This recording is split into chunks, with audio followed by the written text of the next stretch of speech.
Grow का IPO open हो चुका है। ये 4 तारीख को ओपन हुआ है और 7 तारीख तक चलेगा। ग्रो एक जानी मानी कंपनी है अपने ब्रोकिंग बिजनेस के अंदर। जीरोधा के बाद जो इसका नंबर आता है जो सबसे मशहूर कंपनीज में, तो वो ग्रो ही है। ग्रो का एक एडवांटेज ये भी है कि ग्रो के ऊपर हम म्यूचुअल फंड्स को एक साथ कर सकते हैं और म्यूचुअल फंड एफ&ओ और शेयर्स को एक साथ ही देख सकते हैं। इनकी ऐप में बहुत अच्छा सिंक है, बहुत अच्छी चलती है और काफ़ी यूज़र बेस भी इसका बहुत बड़ा है। तो ग्रो अपने जो शेयर को लेकर आया है वो 95 रुपये से लेकर 100 रुपये के प्राइस बैंड पर लेकर आया है और अपर बैंड के ऊपर जो कंपनी की मार्केट कैप बनती है वो करीब करीब 62,000 करोड़ रुपया बनती है। कंपनी की जो पी बन के निकल के आ रही है वो 34 की निकल के आ रही है। अगर हम इंडस्ट्री पी की बात करें तो वो करीब करीब 29 से लेकर 34 के बीच में है। तो ये हायर की तरफ ही दिख रही है आपको, 1-2 पॉइंट ऊपर ही दिख रहे होंगे अदर कंपनीज के मुकाबले। तो अगर मैं कहूँ वैल्यूएशन वाइज ये ओके भी है, क्योंकि इतनी बड़ी कंपनी है और इतने ज़्यादा इसका क्लाइंट बेस है, तो और कंपनीज के मुकाबले इसका बिजनेस भी बहुत अच्छा है, तो थोड़ी बहुत ही पी तो एक्स्ट्रा मिलेगी ही। तो वैल्यूएशन वाइज इसमें कोई दिक्कत नहीं है, प्रॉपर वैल्यूएशन के ऊपर आ रही है।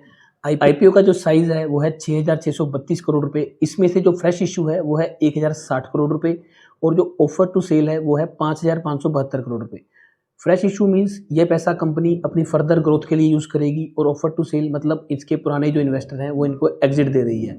इस आईपीओ में जो सबसे अच्छी बात है वो ये है कि इसमें प्रमोटर्स अपना कोई भी शेयर नहीं बेच रहे हैं। इसमें जो भी ऑफर फॉर सेल है वो पुराने इन्वेस्टरों के द्वारा है। मींस प्रमोटर्स का अभी भी इस कंपनी की ग्रोथ में कॉन्फिडेंस है। आगे चलते हैं कंपनी के बिजनेस की तरफ। तो कंपनी का बिजनेस बहुत जाना माना है। कंपनी ब्रोकिंग इंडस्ट्री के अंदर बहुत जानी मानी कंपनी है और मुझे लगता है कि जो लोग शेयर ट्रेडिंग करते हैं उनका हर एक बंदे का एक ना एक अकाउंट इस ग्रो के अंदर होता है। और तो अब बात करते हैं कंपनी के बिजनेस की। कंपनी का जो बिजनेस है वो मैच्योर हो चुका है। कंपनी मतलब इंडिया का जो यूथ है वो ज़्यादातर लोग ट्रेडिंग के अंदर आ चुके हैं और वो यही काम कर रहे हैं।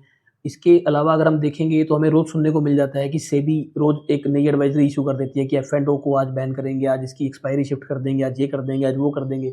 कुछ ना कुछ चलता रहता है और इसका स्ट्रेस इतना ज़्यादा है कि आप देखेंगे जो जीरोधा के फाउंडर हैं वो भी ये कहने लगे हैं कि अगर डेली एक्सपायरीज बंद हो गई, सॉरी जो वीकली एक्सपायरीज हैं वो बंद हो गई, तो उनको भी इक्विटी के ऊपर चार्जेस लगाने पड़ेंगे, जिनका मॉडल ही जीरो पे था कि तभी उसका नाम जीरो रखा हुआ है उन्होंने। क्योंकि जो आज का बिजनेस मॉडल है ना जो ये ब्रोकिंग इंडस्ट्री का, वो एफ&ओ के रेवेन्यू पर ही टिका हुआ है। अगर वो रेवेन्यू बंद होता है तो इस कंपनी के ऊपर बहुत बड़ा इम्पैक्ट आ सकता है। इसके अलावा जो मुझे बड़ा इम्पैक्ट दिख रहा है वो है जियो का। आप जानते ही हो कि जियो फाइनेंस सेक्टर के अंदर भी एंटर कर चुका है और जल्दी ही शायद वो अपना ऐसा प्लेटफॉर्म लेकर आ जाए ब्रोकिंग इंडस्ट्री वाला।